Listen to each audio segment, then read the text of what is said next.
Bab 171. Sifat iblis bawaan. Apa, ayah, kamu ingin aku menyelesaikan kasus ini?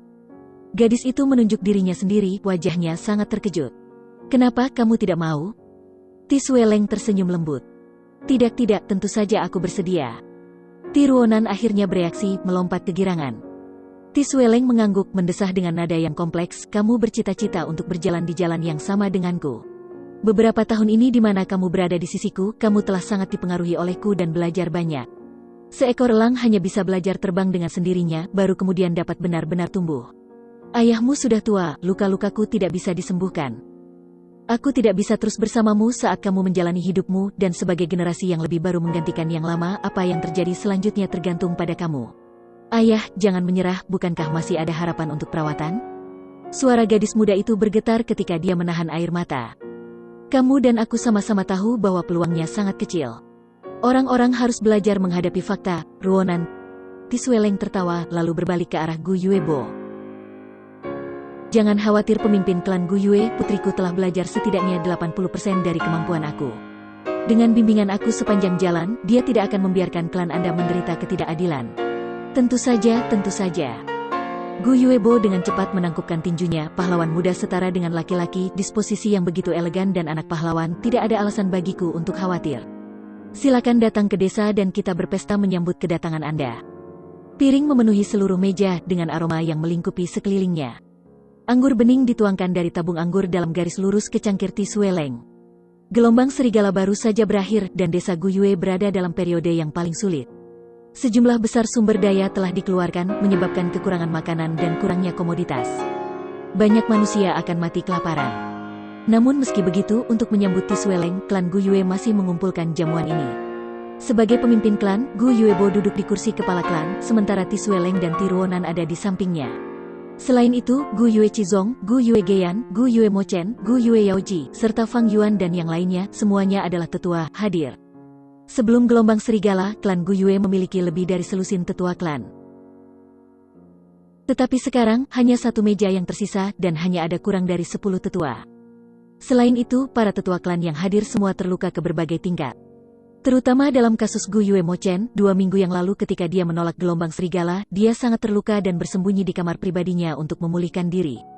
Dia sedang beristirahat di tempat tidur, tetapi ketika dia mendengar tentang kedatangan Tisueleng, dia memaksa tubuhnya naik dan menghadiri perjamuan ini. Tapi ini juga membiarkannya lolos dari krisis, sementara saingan lamanya Gu Yue Cilian telah mengikuti pemimpin klan dalam menyerang serigala mahkota guntur dan dibunuh oleh Lican Petir. Kalau bukan karena bantuan saudarati hari ini, aku mungkin sudah menjadi makan siang Lican Petir. Untuk menyelamatkan hidupku, aku bersulang untuk saudarati.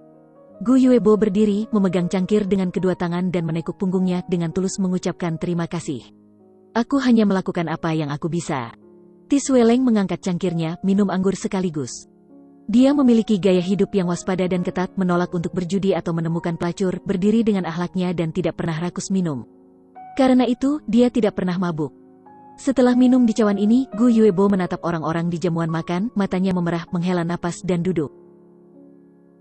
Tisueleng telah melihat situasi seperti itu berkali-kali, dan dia menghibur pemimpin klan Gu Yue, aku turut berbelasungkawa. Selama klan kamu masih ada, suatu hari desa pasti akan berkembang lagi suatu hari nanti. Lican Petir itu juga terluka parah, dan serigala petir telah sangat rusak, mereka tidak akan menyerang selama beberapa tahun ke depan. Gelombang serigala ini telah bertahan dengan aman. Masa paling keras gelombang serigala memang berakhir. Untuk beberapa bulan ke depan, meskipun serigala petir masih akan muncul, jumlahnya akan terus berkurang, dan tidak ada kelompok besar yang akan terbentuk. Paket serigala tidak lagi memiliki kemampuan untuk langsung mengisi kekuatan ke desa. Lican Petir akan kembali ke sarang serigala dan memulihkan diri di sana, sambil perlahan-lahan mengatur serigala yang tersisa. Banyak serigala akan dipanggil kembali, dan banyak serigala petir akan mati, menyebabkan kebutuhan paket serigala berkurang secara drastis. Paket serigala akan menjadi mandiri, dan dalam beberapa tahun ke depan, mereka secara bertahap akan menjadi lebih kuat, di mana 100 raja binatang baru, serigala petir berani, 1000 raja binatang, serigala petir gila, dan segudang raja binatang, serigala guntur akan muncul. Pada puncaknya, ia mulai melemah, dan pada yang terlemah, ia mulai makmur.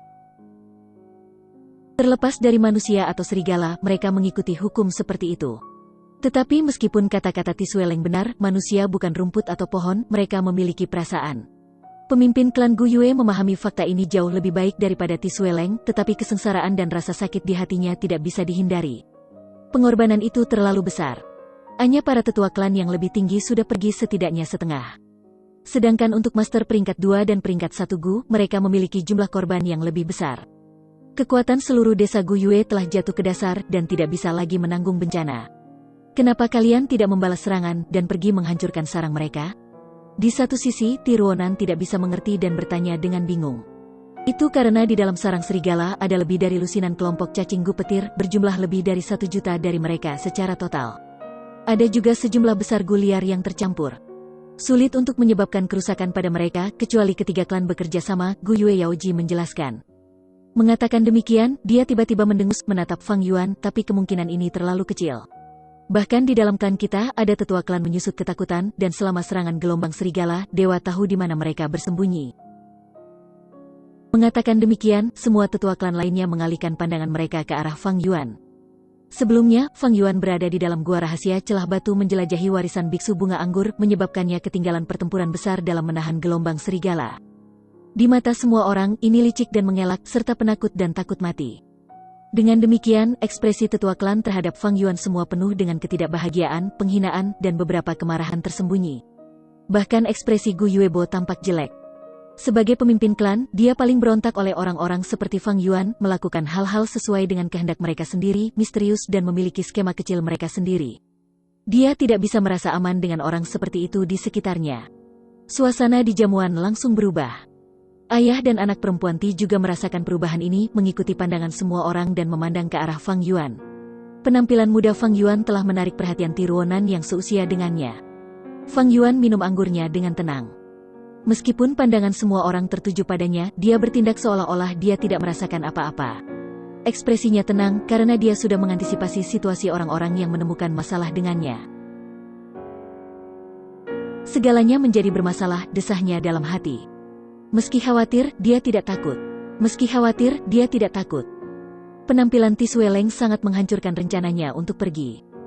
Jika dia mengambil harta karun esensi lotus surgawi dan menghancurkan fondasi desa Gu Yue, ini akan menyebabkan ayah dan putri Ti menangkapnya. Nama simpatisan langit bukan hanya mitos.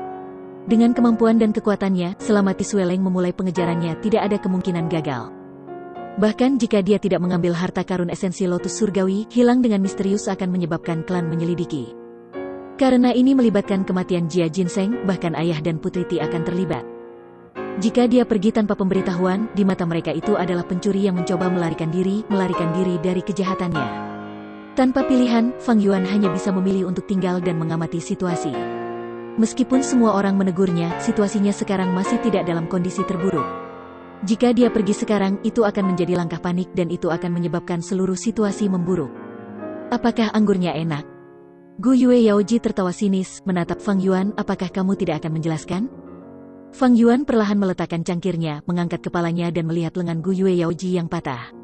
Yang lama adalah yang paling licik, ini sangat benar. Untuk mempertahankan hidupnya, Gu Yue Yaoji mematahkan lengannya sendiri dan dengan status terluka, dia menghindari misi klan memasuki medan perang. Ini terjadi dalam kehidupan Fang Yuan sebelumnya juga, tetapi untuk berpikir dia melakukan hal yang sama sekali lagi. Tindakannya mengorbankan satu anggota tubuh untuk menyelamatkan hidupnya memang efektif. Itu mencegahnya terbunuh oleh serigala mahkota guntur dan tidak berpartisipasi dalam pengejaran, sehingga membuat dirinya tetap hidup. Namun, saat ini dia menemukan masalah dengan Fang Yuan, satu aspek adalah karena dendam lama, tetapi sebagian besar karena dia ingin membawa perhatian ke Fang Yuan dan mengurangi perhatian orang pada dirinya sendiri. Apa yang kamu ingin aku jelaskan? Jelaskan bagaimana kamu mematahkan anggota tubuhmu sendiri hanya untuk mempertahankan hidupmu yang menyedihkan? Fang Yuan mencibir. Apa? Gu Yue Yaoji kaget dan marah, berdiri dari kursinya. Dia menatap dengan kedua mata terbuka lebar, menunjuk ke hidung Fang Yuan, berteriak, kamu bajingan. Beraninya kamu menuduh aku seperti ini pencemaran nama baik, fitnah. Bagaimana kamu bisa begitu tak tahu malu? Bagaimana bisa klan Gu Yue kita punya lelucon seperti kamu? Gu Yue Yaoji. Ekspresi Gu Yuebo berubah, berteriak, duduk. Kami punya tamu penting di sini, bagaimana kamu bisa berteriak dan berteriak bebas seperti ini? Gu Yue Yaoji ingin terus memarahi, tetapi saat melihat ekspresi samar Gu Yuebo, dia hanya bisa menelan kata-kata yang akan dia keluarkan. Dia menatap Fang Yuan dengan marah, duduk dengan enggan. Gu Yuebo menyelesaikan masalah Yaoji, lalu menoleh untuk melihat Fang Yuan. Tetua Fang Yuan, aku perlu penjelasan. Selama serangan gelombang serigala, di mana kamu? Fang Yuan, dia Fang Yuan? Mata Ti Sueleng bersinar karena terkejut. Dalam hilangnya Jia Jinseng secara misterius, Fang Yuan telah memainkan peran penting. Sebelum datang ke sini, Ti Sueleng sudah mendapatkan banyak informasi dari Jia Fu. Tetapi untuk berpikir bahwa tetua muda ini adalah Fang Yuan sendiri. Hati Ti Sueleng menjadi tertarik. Hati Ti Sueleng menjadi tertarik.